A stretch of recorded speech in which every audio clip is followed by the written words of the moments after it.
നമസ്കാരം. Good morning കേരളത്തിലേക്ക് എല്ലാ പ്രിയ പ്രേക്ഷകർക്കും സ്വാഗതം. എല്ലാവർക്കും നല്ലൊരു ദിനം ആശംസിച്ചുകൊണ്ട് നമ്മൾ ഇന്നത്തെ വാർത്തകൾ അങ്ങനെ ആരംഭിക്കുകയാണ്. പശ്ചിമേഷ്യയിലാണെങ്കിൽ അശാന്തി അതങ്ങനെ പടരുകയാണ്.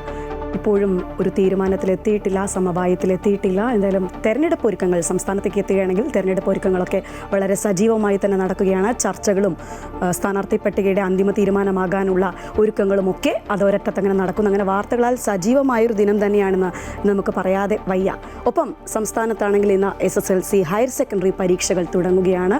എല്ലാ കുട്ടികൾക്കും അതോടനുബന്ധിച്ച് ആശംസകൾ നേരുകയാണ്. നന്നായിട്ട് പരീക്ഷ എഴുതാൻ സാധിക്കട്ടെ എന്ന് ആശംസിക്കുകയാണ്.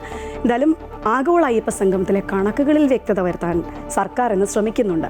അതായത് കോടതി ചോദിച്ച കണക്കുകളും ഒപ്പം തന്നെ രേഖകളുമൊക്കെ ഇന്ന് ഹാജരാക്കും. കോടതി എന്തായിരിക്കും അത് കണ്ട് മറുപടി പറയുക. എന്തായാലും വരും മണിക്കൂറുകളിൽ വാർത്തകളാൽ നിറയുമെന്ന ഉറപ്പാണ്.